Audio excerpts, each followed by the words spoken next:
Bapak, kita dalam rangka doa malam ini, saya menyampaikan tema renungan kerahiman Allah yang tiada batas. Saya akan share screen supaya ada tuntunan apa yang mau saya sampaikan. Kerahiman Allah yang tiada batas.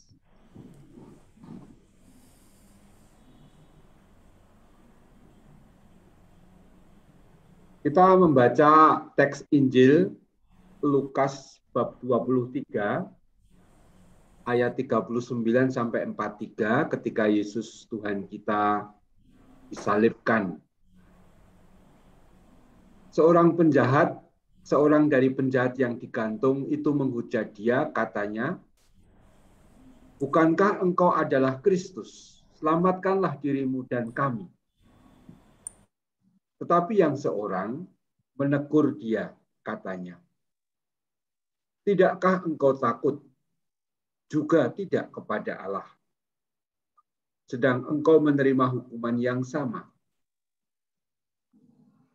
Kita memang selayaknya dihukum, sebab kita menerima balasan yang setimpal dengan perbuatan kita. Tetapi orang ini tidak berbuat yang salah." Lalu penjahat yang bertobat itu berkata, "Yesus, ingatlah akan aku apabila engkau datang sebagai Raja." Dan kata Yesus kepadanya, "Aku berkata kepadamu, sesungguhnya hari ini juga engkau akan bersama-sama dengan aku di dalam Firdaus."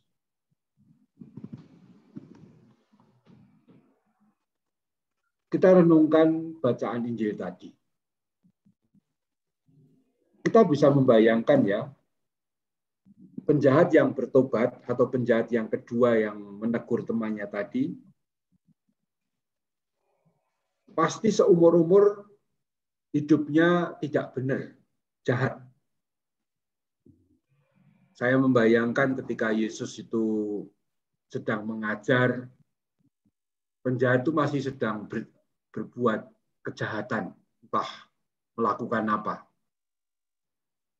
Sampai suatu saat dia ditangkap, dan karena kejahatannya yang besar, dia dihukum mati.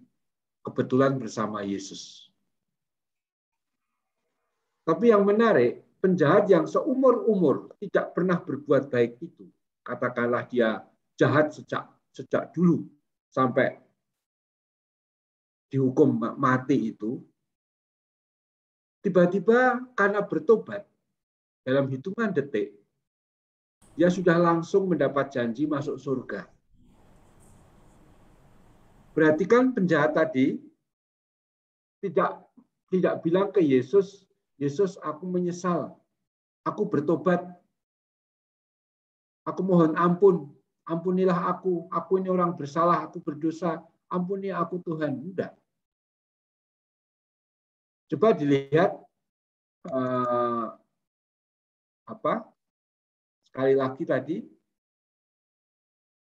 penjahat itu pertama ngomong kepada temannya yang jahat itu, "Apakah engkau tidak takut juga kepada Allah? Kita selayaknya memang dihukum karena kita berbuat jahat. Tapi orang ini tidak." Lalu ia berdoa, berkata, "Yesus, ingatlah akan aku apabila engkau datang sebagai Raja." Enggak ada kata-kata, "Yesus, ampunilah aku. Yesus, ampunilah aku. Yesus, aku menyesal, aku berdosa. Aku sungguh orang enggak baik." Dia enggak ngomong gitu.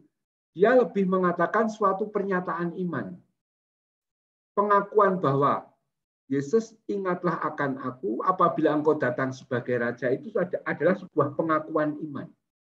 Kata ingatlah ini dalam liturgi doa syukur agung biasa digunakan juga dengan memento kalau mengenang orang yang meninggal itu. "Ingatlah ya Bapa akan mereka yang telah meninggal." Kata ingatlah itu sama. Jadi menarik sekali, Yesus penjahat itu tidak menunjukkan mohon-mohon apa, tetapi ingatlah aku apabila engkau datang sebagai raja. Itu adalah pengakuan. Dan Yesus langsung berkata, sesungguhnya hari ini engkau akan ada bersama-sama dengan aku. Kembali ke teks tadi. Jadi melulu karena percaya kepada Tuhan Yesus, Sang pribadi Allah manusia, maka penjahat itu masuk surga. Coba Ibu Bapak perhatikan. Orang yang hidupnya kelam, hitam, jahat, sampai menjelang kematian. Hanya karena percaya kepada Yesus, dia langsung diampuni, dia langsung mendapat janji masuk surga. Hari ini juga engkau akan masuk ke dalam Firdaus. Kerahiman Allah itu yang tampak melalui Yesus itu tanpa batas. Maka pertanyaannya kan begini, Romo, nah itu kan penjahat yang bertobat. Lah kita ini yang setiap hari doa kerahiman, doa kurunka, selalu menyesali dosa setiap saat, gimana Romo? Nah, caranya harus begini cara berpikirnya. Penjahat yang bertobat saja langsung diampuni, apalagi orang dari kelompok ini. Kelompok kerahiman ilahi Santo Thomas ini. Dari Satora ini. Thomas Rasul ini. Apalagi gitu loh.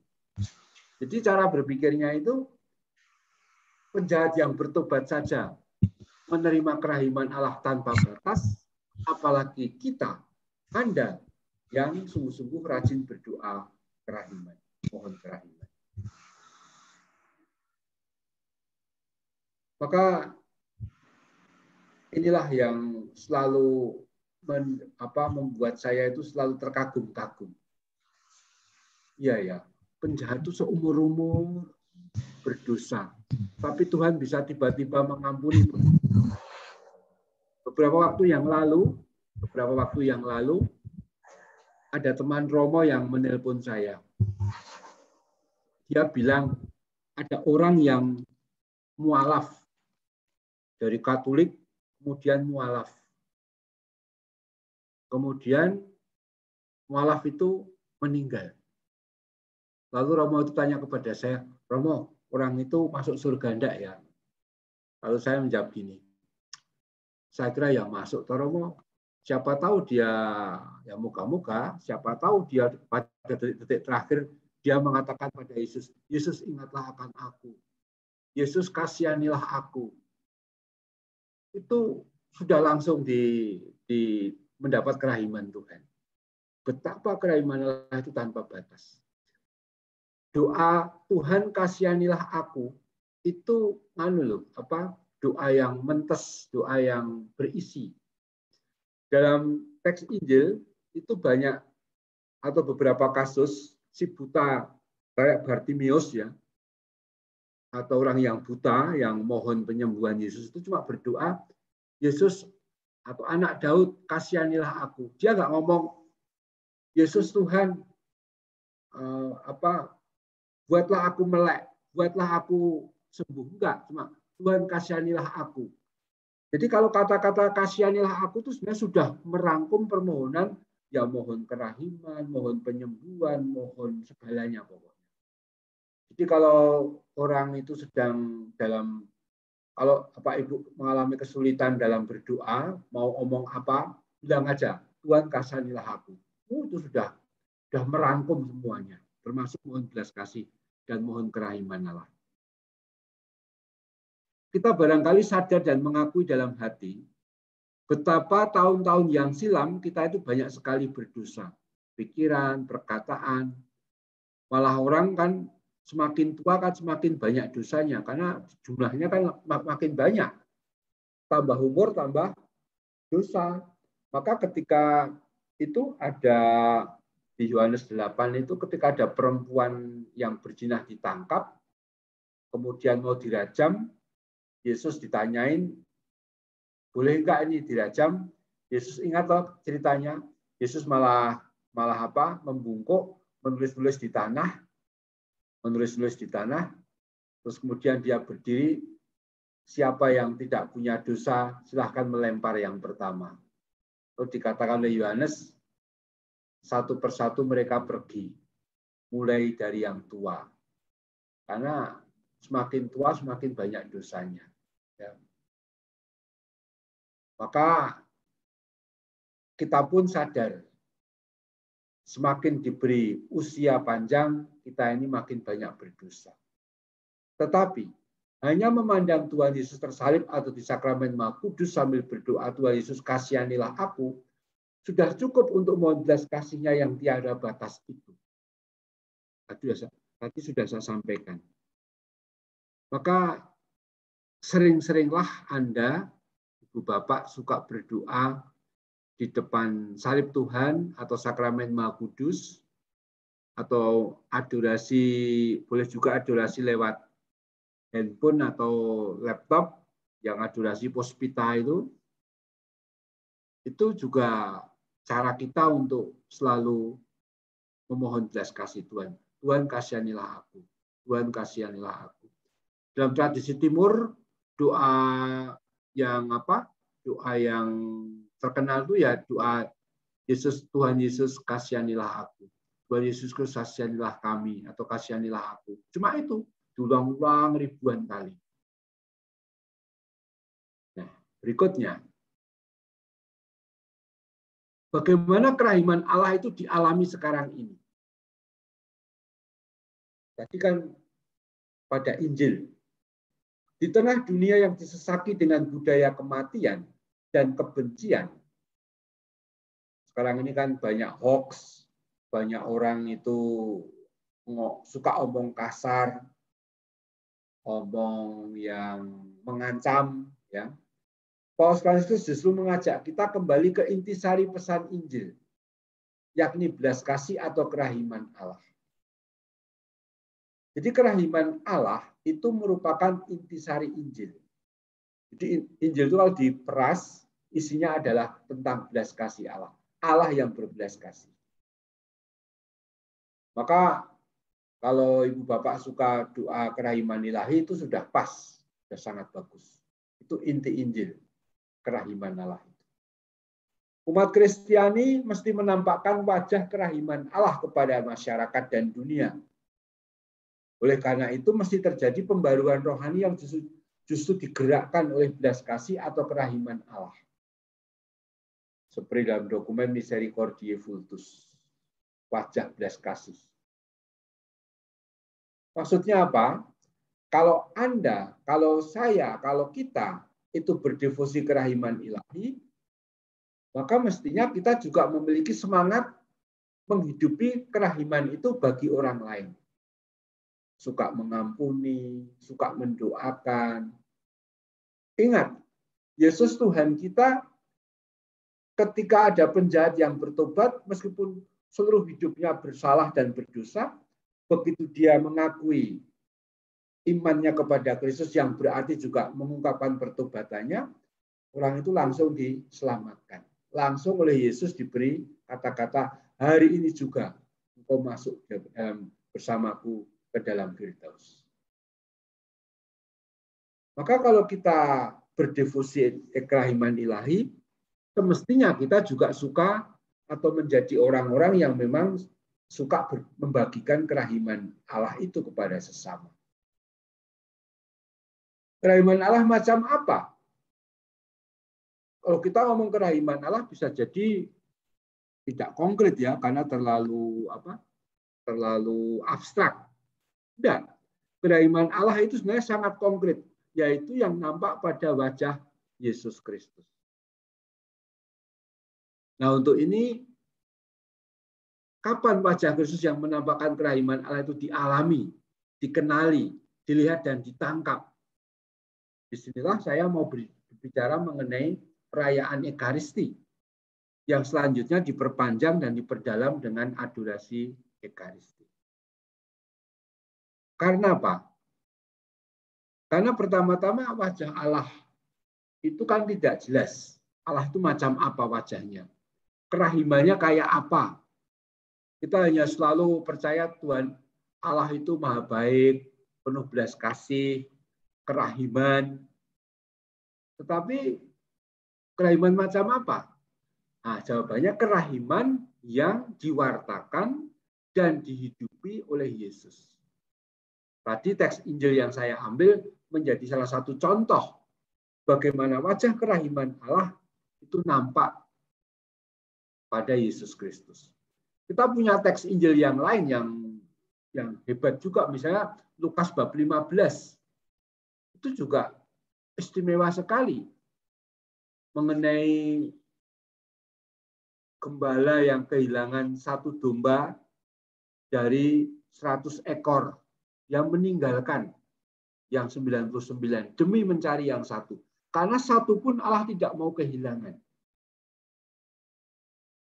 Perempuan janda yang kehilangan 1 dirham mencari, ketika menemukan dia bergembira dan mengajak pesta. Lalu perumpamaan tentang anak yang hilang. Perumpamaan anak yang hilang itu juga menceritakan betul-betul belas kasih Allah yang tiada batas melalui diri sang Bapa. Itu kan ceritanya sudah cukup aneh kan sebenarnya. Bagaimana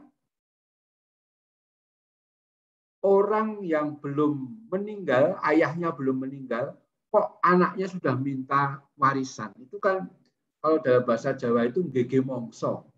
Belum saatnya sudah seolah-olah Pak Matio, Bu Matio, saya karena warisanmu mau tak pakai gitu. Itu kan nggak sopan gitu. Tapi ayahnya mau melakukan itu. Dan sudah anaknya memboroskan anaknya yang bungsu itu memboroskan hartanya dan habis, kemudian datang kepadanya, ayat 20 itu, maka bangkitlah ia, bapaknya itu, anak itu pergi kepada bapaknya. Ketika ia masih jauh, ayahnya telah melihatnya. Tergeraklah oleh belas kasihan. Ayahnya itu berlari mendapatkan dia, lalu merangkul dan mencium dia. Itulah Allah. Begitu bersukacita melihat orang itu bertobat. Dosanya yang sudah begitu besar tidak dipandang lagi. Nah, salah satu tekanan berat bagi kita orang-orang tua itu adalah tidak bisa memaafkan diri sendiri. Tidak bisa memaafkan, kadang-kadang mengampuni diri sendiri atas kesalahan dan dosa-dosa kita. Padahal Allah begitu siap dan suka mengampuni kita. Kayak Paulus Yesus berkata, bukan kita yang bukan Allah yang tidak mau mengampuni, tapi kita yang tidak memohon, atau istilahnya itu kalau dari pihak Allah, Allah itu selalu siap mengampuni. Kita barangkali yang malah menutup diri untuk tidak memohon ampun. Nah, tapi belas kasih yang paling menonjol, belas kasih yang paling tampak itu adalah dalam Ekaristi. Belas kasih Allah yang diceritakan dalam Injil itu memberi pemahaman kepada kita betapa Allah itu sangat berbelas kasih. Tapi belas kasih Allah itu kita terima sebagai sungguh-sungguh, kita tangkap, bahkan bisa kita sambut secara sakramental justru ketika dalam perayaan Ekaristi. Dengan Ekaristi, kerahiman Allah yang tanpa batas itu dapat kita terima dalam rupa roti. Kita sambut dalam komuni, dan itu menguatkan kita. Maka saat adorasi itu juga sebenarnya kita sedang memandang belas kasih Allah. Maka Ibu Bapak, kalau Anda itu sungguh berdevosi kerahiman ilahi dan pengen mengalami kerahiman ilahi yang tanpa batas, sering-seringlah rajin Ekaristi langsung di gereja, bukan yang online.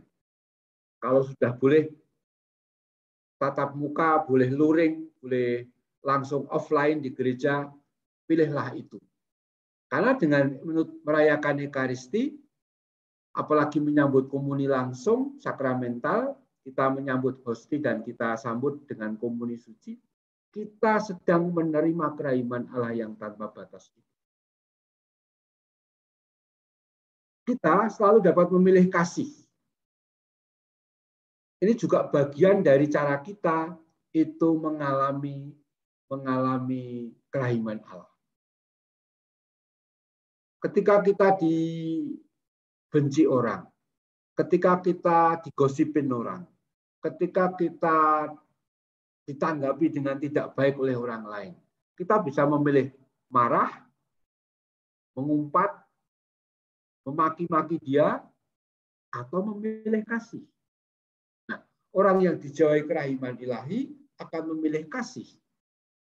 Karena Allah itu melihat dosa manusia kayak apapun, langsung diampuni tanpa syarat, asal orangnya bertobat dan membuka diri. Maka kebahagiaan kita, kegembiraan kita, sukacita kita sebagai orang Kristiani, dan di masa lansia ini lebih-lebih untuk Bapak Ibu yang sudah lansia, tergantung bagaimana kita setiap hari, setiap saat bahkan memilih kasih. Kita kan dalam hidup ini kan bisa memilih menggerutu, memilih mangkel, marah, benci bahkan, atau memilih mengumpat, menggosip, atau sebaliknya memilih kasih. Saya sarankan memilih kasih. Karena dengan memilih kasih, kita akan memperoleh hidup yang baru. Hidup yang penuh sukacita. Manakah kekasan kasih Kristiani? Ada pada Yesus Kristus yang menjadi wajah kasih Allah, yang penuh belas kasih, dalam bentuk yang paling agung dan radikal. Itulah pengorbanan Kristus disalib sebagai kasih Allah dalam bentuk yang paling radikal. Radikal dalam arti dari kata radix artinya akar, berarti pengorbanan Yesus disalib itu sebagai kasih Allah yang paling hebat, paling besar. Ini SPJ 5 ini maksudnya buku saya yang Ekaristi Sumber Peradaban Kasih. Dalam Ekaristi, kasih Allah yang terwujud dalam korban salib itu dapat kita alami, dapat kita lihat, kita terima, kita cecap, dan seutuhnya hadir bagi kita. Maka sekali lagi Ekaristi itu memberikan bentuk yang manusiawi, apa yang dalam iman kita yakini dan kita percayai, yaitu kerahiman Allah yang tanpa batas. Tapi karena kita manusia, kita itu butuh sesuatu yang bisa ditangkap, bisa dipegang, syukur-syukur bisa dicecap, dan itulah Ekaristi. Nah, karena Ekaristi itu tidak selalu bisa kita rayakan, kita bisa, seperti tadi sudah saya sebut, baik misalnya difusi kerahiman ilahi, selain kita berdoa koronka, berdoa kerahiman ilahi setiap hari, kita bisa mengimbanginya dengan adorasi Ekaristi secara online juga. Misalnya dari Puspita Surabaya ya. Itu juga bagian pelayanan dari Surabaya untuk kita semua. Supaya kita bisa setiap saat adorasi, mengingat, mengenang betapa belas kasih Allah yang tiada batas itu bukan hanya teori, bukan hanya cerita dari Injil, bukan hanya pewartaan kata-kata Romo, tapi adalah hadir dalam rupa roti yang kita sambut dalam Ekaristi, dalam komuni suci. Dengan cara itu, kerahiman Allah itu tidak abstrak. Kerahiman Allah itu sesuatu yang sangat konkret. kerahiman Allah itu sesuatu yang sangat manusiawi. Karena telah menjadi dalam rupa ekaristi dan menjadi roti itu. Dalam rupa roti maksudnya. Maka di gambar ini kan saya sengaja memilih gambar anak-anak yang bersuka cita. Yang main-main tanpa beban. Mereka bukan orang punya, tetapi bisa bersuka cita. Kenapa? Karena ada kasih. Maka Ibu Bapak, tidak ada pilihan yang lebih baik dari kita selain suka memilih kasih. Dalam hidup ini banyak hal tidak bisa dipilih. Wajah kita nggak bisa milih. Kita jadi anaknya siapa, kita nggak bisa milih. Kita romo parokinya siapa, pastor parokinya siapa, kita nggak bisa milih. Teman-teman kita nggak bisa milih. Tetapi dari yang tidak bisa kita pilih itu, kita selalu bisa memilih kasih. Dan ukuran kebahagiaan, sukacita, kedamaian, itu akhirnya bergantung pada pilihan kasih kita. Maka devosi ekaristi, devosi kerahiman ilahi tidak terpisahkan dengan devosi ekaristi. Karena kerahiman ilahi yang tanpa batas, kerahiman Allah yang tanpa batas, paling ditampakkan, bahkan dapat kita sambut dalam komuni melalui Ekaristi Kudus. Inilah akhir dari renungan saya, bahwa kerahiman Allah yang tanpa batas sungguh nyata. Kita percayai, termasuk sebentar lagi kita akan masuk ke bulan November, kerahiman Allah yang kita mohon untuk jiwa-jiwa yang telah meninggal. Khususnya saudara-saudari kita yang mungkin masih di api penyucian. Kerahiman Allah sungguh tanpa batas. Caranya bagaimana supaya mendapatkan indulgensi seperti disebut di dalam kalendarium atau penanggalan liturgi, kita merayakan Ekaristi dengan wujud. Ya, kalau kita melakukan amal kasih. Yang ketiga, kita jangan lupa itu nyekar atau pergi ke makamnya untuk berdoa.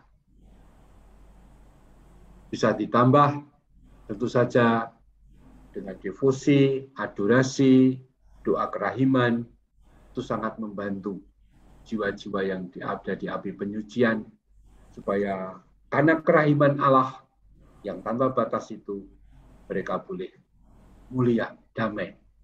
Cita-cita orang yang sudah meninggal itu biasanya cuma satu. Boleh hidup dalam damai abadi bersama Allah di surga. Dan doa-doa kita setiap kali justru untuk mohon keselamatan abadi mereka semua. Demikian, Bu Bapak, terima kasih. Semoga Ibu Bapak semakin diberkati Tuhan, dan kerahiman Allah yang tanpa batas dapat sungguh kita alami setiap hari, khususnya di dalam perayaan Ekaristi, juga adorasi Ekaristi.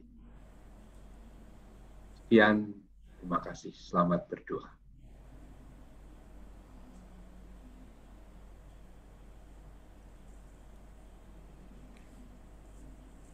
Baik, terima kasih Romo yang telah memberikan kita renungan mengenai kerahiman Allah yang sungguh tak terbatas.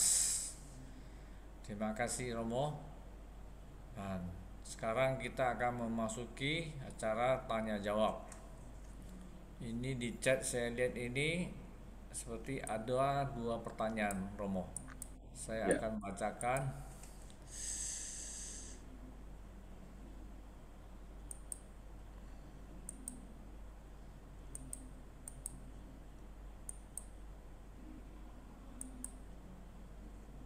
Sebentar ya, Romo ya. Ini, ya, ini pertanyaan dari Ibu Anastasia Flo. Romo, di dalam Injil Matius 27 ayat 44 ditulis, bahkan penyamun-penyamun yang disalibkan bersama-sama dengan dia mencelanya demikian juga. Dan Injil Markus pasal 15 ayat 32 ditulis, bahkan kedua orang yang disalibkan bersama-sama dengan dia mencela dia juga. Jadi kok beda dengan Injil yang di Lukas 23 tadi, Romo? Ya, baik Ibu Anastasia. Pertanyaannya pasti betul ya. Memang Injil Matius dan Injil Lukas itu berbeda. Banyak perbedaan, bukan hanya ini. Misalnya, saya buat dua contoh, juga berbeda. Matius itu Yesus khotbahnya di bukit, di atas bukit. Sedangkan di Injil Lukas khotbahnya di atas ladang, tanah yang datar. Mana yang betul? Dua, pada kisah makam kosong, malaikatnya di Injil Matius itu cuma satu. Markus juga satu. Tetapi di Injil Lukas malaikatnya ada dua. Mana yang benar? Jawabannya semua benar. Karena penginjil itu menulis menurut interese atau kepentingan teologis. Ini biasa Ibu Bapak. Berita yang sama ditulis oleh Kompas dan Republika itu berbeda. Beritanya sama, tapi cara ngomongnya beda. Karena semua memberitakannya sesuai dengan ada sesuatu di belakang kepala ini, ada udang di balik batu itu loh. Ada sesuatu yang ya ada maksudnya. Nah, begitu pula Matius dan Lukas. Lukas itu memang terkenal sebagai Injil yang menekankan belas kasih Allah. Bahkan satu orang saja sangat berarti bagi Allah. Dikaitkan dengan Lukas 15 tadi yang saya baca, satu domba dari 100 domba yang hilang, satu domba itu berarti dicari. Satu dirham dicari. Anak yang hilang itu diterima kembali oleh bapak itu. Maka penjahat yang bertobat pun diberikan oleh Lukas sebagai contoh, dia pun dicari oleh Tuhan dan ketika ketemu bertobat langsung diberi pengampunan. Jadi karena Injil Lukas itu terkenal sebagai Injil yang menekankan belas kasih Allah. Matius itu lebih untuk para pendengar yang adalah orang-orang Yahudi yang mengenal tradisi perjanjian lama, mengenal tradisi kitab suci perjanjian lama, orang-orang Yahudi. Lukas itu kan umatnya banyak yang non-Yahudi, nggak terlalu kenal. Maka simbol-simbol bagi orang Yahudi, khususnya berkaitan dengan perjanjian lama, itu penting. Lebih menyangkut soal hukum. Dalam Matius itu soal hukum lebih ditekankan. Misalnya Yesus berkhotbah di atas bukit, karena bukit itu tanda gunung atau bukit itu tanda wibawa Allah. Allah itu berwibawa dan menyampaikan hukumnya. Kayak Musa menyampaikan Taurat itu di atas gunung Sinai atau di atas gunung. Karena gunung itu simbolik tempat Allah itu menetapkan hukum. Yesus juga begitu untuk khotbah di bukit. Maka hal-hal seperti ini itu bermain atau bermakna. Maka Maka sekali lagi, perbedaan ini lebih pada soal bagaimana penginjil mau mewartakan tekanan Injilnya. Kalau Markus lebih tekanannya pada kelompok katekumen, orang-orang yang baru mengenal pertama. Matius itu lebih kelompok orang-orang Yahudi yang sudah bertobat. Lukas itu untuk kelompok orang-orang yang tidak mengenal agama Yahudi, dalam arti mereka yang ya non-Yahudi, orang-orang Yunani misalnya. Nah, dengan latar belakang seperti ini, lalu tekanannya beda-beda. Maka semuanya benar, tergantung dari bagaimana cara memandang masing-masing penginjil. Begitu Pak Gun, ya. Ya, semoga menjawab ya Ibu Anastasia. Kemudian pertanyaan kedua, Romo, ini dari Bapak Ray Hartono. Selamat malam Romo, bagaimana penjelasan mengenai bulan arwah mendoakan yang sudah meninggal 1-8 November dan doa menerima indulgensi penuh? Pertanyaannya, apakah setelah didoakan dari tanggal 1-8 November, maka orang yang sudah meninggal menerima pengampunan semua dosa dan langsung masuk surga? Yang kedua, apakah kita tidak perlu mendoakan orang meninggal yang sudah kita doakan pada tahun sebelumnya ketika doa arwah pada tahun berikutnya? Yang ketiga, mengapa kita mendoakan koronka kepada yang meninggal jika yang meninggal sudah menerima indulgensi penuh dari doa pada bulan arwah ini? Keempat, bagaimana dengan sabda Tuhan Yesus kepada Santa Faustina yang meminta kita mendoakan jiwa-jiwa di api penyucian jika melalui doa bulan arwah dapat menerima indulgensi penuh? Wah, ini banyak, mungkin perlu diulangi satu-satu nanti Romo ya. Ya, saya jawab ya. Ya. Sebisa saya dan waktunya ya. Ya. Pertama mengenai doa dari khususnya tanggal 2 sampai 8 ya. Nah, tanggal 1 itu kan hari raya semua orang kudus ya. Tanggal 2 sampai 8 itu memang waktu resmi yang diberikan oleh gereja menurut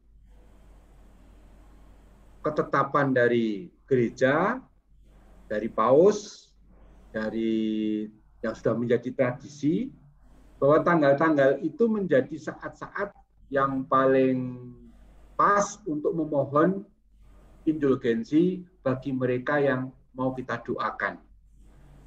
Indulgensi penuh berarti orang itu diampuni dari segala dosanya, lebih-lebih sebagai akibat hukuman sementara yang masih harus ditanggung karena masih di api penyucian, untuk bisa sungguh terbebaskan dan sungguh-sungguh masuk ke surga seluruhnya.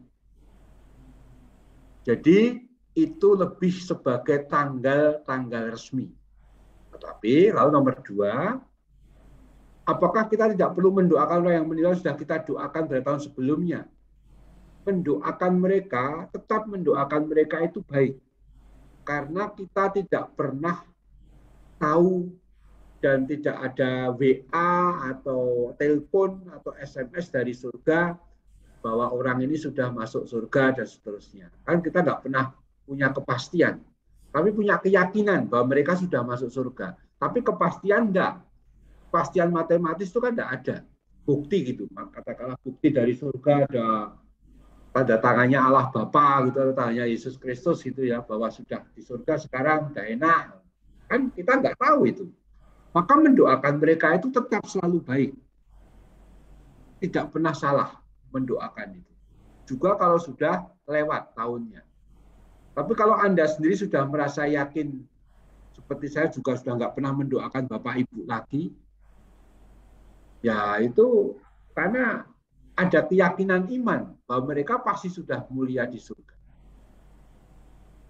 Tapi ketika suatu saat kita kumpul keluarga, lalu tiba-tiba ingin berdoa untuk Bapak Ibu yang sudah di surga, ya nggak salah. Karena bagi Allah, segala doa dari kapanpun itu selalu aktual, hadir. Bagi Allah kan tidak ada yang lampau. Semua bagi Allah itu kelihatan semua. Bagi Allah zaman dulu, sekarang maupun kematian kita nanti itu bagi Allah hadir semua. Allah tahu semua. Jadi nggak masalah, termasuk doa-doa kita untuk masa lalu.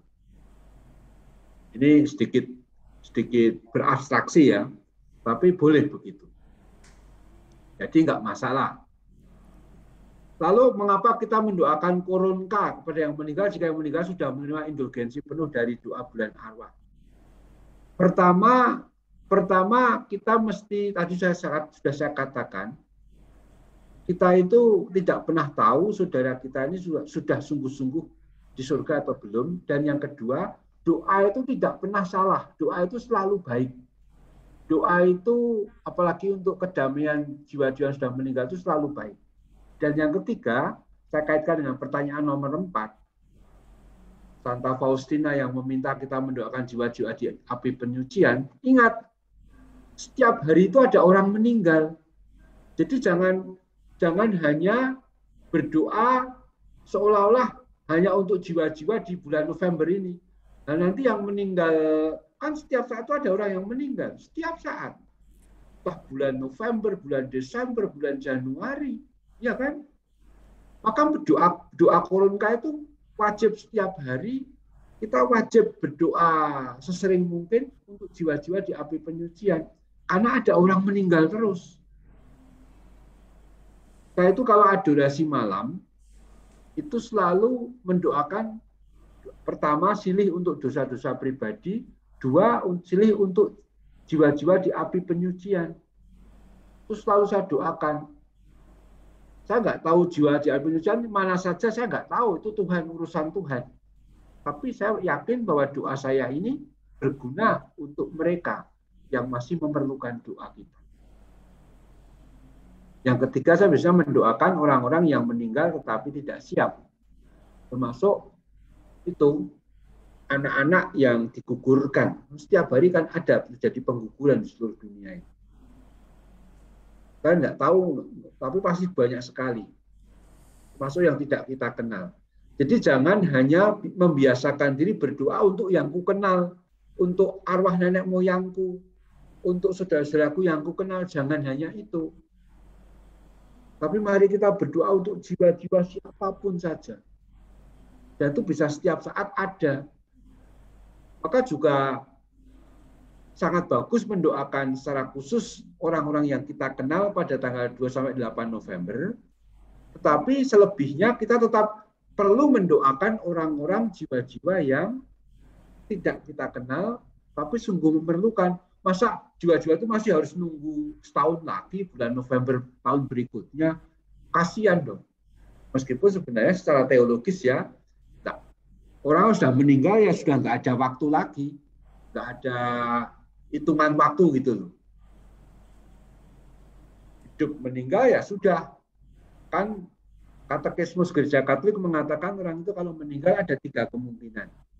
Masuk surga langsung, masuk api penyucian, atau masuk neraka. Karena kita tidak tahu, maka kita selalu berdoa untuk mereka yang meninggal. Entah langsung sudah masuk surga, syukurlah. Kalau masih di api penyucian, nah itulah peran doa kita.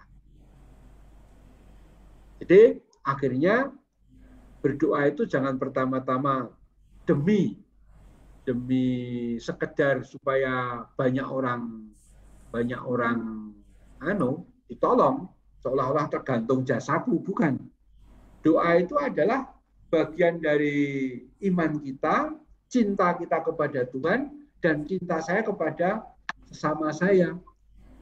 Karena seperti Tuhan pun, kita mesti juga tidak ingin ada orang yang menderita, lebih-lebih di api penyucian, atau menderita dalam sesudah kematiannya. Kita memohonkan semua orang diselamatkan. Bahkan teroris-teroris pun kita doakan. Supaya entah bagaimana Tuhan ampuni mereka. Itu jawabannya. Itu Pak. Iya. Semoga menjawab ya Pak Rey ya. Ini ada satu lagi Mungkin yang terakhir ya Romo ya. Ya, Dari Ibu Maria Wiwi. Romo, jika tidak salah kita merayakan Ekaristi dalam satu hari paling banyak 3 kali dengan tema yang berbeda. Bagaimana dengan adorasi Ekaristi secara online? Apakah ada batasan maksimumnya? Terima kasih Romo. ya. Untuk pertama catatan ya, untuk misa Ekaristi sebenarnya tidak ada batasan. Paling banyak berapa gitu, enggak. Memang benar harus sebaiknya temanya berbeda atau wujudnya berbeda. Ini sebenarnya lebih untuk menangkal pandangan yang terlalu menganggap semakin banyak misa, semakin berkatnya tambah. Lalu seolah-olah hidup itu nggak perlu berusaha, yang penting datangi misa terus, nanti pasti utangnya tersaur sendiri, atau orangnya yang memberi utang lupa ya. Itu kan pandangan takayul itu ya. Tapi yang jelas kalau kita ini Ekaristi, ya kalau ada kesempatan Ekaristi kita hadir. Misalnya pagi hari saya biasa misa pagi di gereja, ibu bapak datang. Pas pulang ada berita kematian saudara kita selingkungan. Nanti ada misa jam 10, datang lagi. Pak, sambut komuni boleh. Hidupnya beda. Tadi misa harian, sekarang misa arwah. Sore hari ternyata ada misa lingkungan dengan wujud yang berbeda lagi. Ya nggak apa-apa. Yang nggak bagus itu ibu bapak berkeliling dari tempat ke tempat untuk mencari misa. Untuk apa gitu. Tapi kalau misalnya sebagai anggota lingkungan saya biasa berangkat misa pagi, misalnya ibu bapak. Ya sudah, misa. Pulang. Kok ada misa requiem untuk orang selingkungan atau separoki atau saya kenal, saya datang untuk berdoa bagi dia. Komuni. Boleh. Pulang-pulang diberitahu ketua lingkungan nanti ada misa lingkungan. Oh, datang lagi. Nggak apa-apa dengan damai. Ya, ya nggak boleh itu kan mencari misa kemana-mana, apalagi dengan online itu ya. Nggak perlu. Nah, lalu yang kedua, apakah adorasi Ekaristi secara online ada batasnya? Juga tidak. Tetapi umumnya disarankan paling tidak 1 jam setiap hari. Itu disarankan begitu. Kalau nggak bisa 1 jam ya setengah jam. Cukup. Ya. Yang lain bisa untuk kerja, untuk acara yang lain. Gitu. Tapi kalau ibu bapak mau melanjutkan tambah adorasi 2 jam, 3 jam, ya nggak apa-apa. Boleh. Jadi tidak ada batasan. Yang paling penting kita tulus mau menghormat dan menyembah Tuhan Yesus dengan adorasi. Itu ya. Cukup saya kira. Ya. Ini masih ada masuk 2 pertanyaan Romo. Itu dari Pak Teddy. Romo, kerahiman Allah menunjukkan bahwa Allah begitu mengasihi kita. Apa adanya walaupun belum sempurna. Namun yang sering diwartakan hanya sisi keadilan Allah. Di mana bila kita mau berbuat baik, masa kita akan masuk surga, dan jika kita berbuat tidak baik, maka kita akan masuk neraka. Sehingga hubungan tersebut hanya bersifat transaksional. Mohon penjelasannya Romo. Terima kasih. Ya, Pak Teddy, itu tekanan keadilan Allah itu ada di kelompok agama lain ya. Kita tahu. Ada ustadz atau siapa yang suka ngomong ini masuk surga, ini masuk neraka. Bagi mereka itu jelas banget. Sangat mudah ngomong ini neraka, ini surga, ini surga. Oke lah, kita nggak akan ngomong ajaran mereka. Justru kekasan iman Kristiani, kekasan Injil itu justru belas kasih Allah, kerahiman Allah. Dan belas kasih Allah atau kerahiman Allah itu mengatasi, melampaui keadilan. Sebab menurut adilnya tidak ada apapun yang layak untuk kita masuk surga. Manusia itu hanya penuh dosa. Kalau Allah menggunakan keadilan, nggak ada orang masuk surga. Iya kan? Tetapi karena Allah itu begitu mengasihi, sempurna kasihnya, mengutus anaknya yang tunggal untuk mewartakan belas kasihnya dengan mati di salib. Maka belas kasih, kerahiman Allah itu sifatnya melampaui keadilan. Melampaui itu ya mengatasi dari keadilan. Dan kalau sudah ngomong kerahiman belas kasih Allah itu, tidak ada transaksional. Contohnya apa, Romo? Ya tadi itu, Lukas 23 tadi, penjatuh seumur-umur berdosa, hanya dalam hitungan detik ketika dia mengatakan, Yesus ingatlah akan aku ketika engkau datang sebagai raja, langsung gedek, langsung dia langsung masuk surga. Terus dosanya yang selama ini sudah kayak tidak dilihat lagi oleh Tuhan. Itu nggak bisa dipikirkan itu untuk agama lain. Itu hanya dalam Injil, hanya dalam Kristus kita punya sehebat itu. Kristus yang tak berdosa mau wafat untuk kita. Itu kan istimewa sekali. Begitu Pak Bun. Oh, cukup jelas ini ya. Jadi ini pertanyaan terakhir ya Romo ya. Ya. Mohon teman-teman karena waktunya sudah cukup, ini adalah pertanyaan terakhir. Setelah itu kita akan segera mengakhiri acara devosi kita. Dari Ibu Oktaviana Mei. Malam Romo, bolehkah kita mendoakan arwah teman atau sahabat atau orang lain yang tidak seiman? Itu saja. Jawabannya sangat singkat, sangat boleh. Malah panjang. Sangat boleh pokoknya. Ya.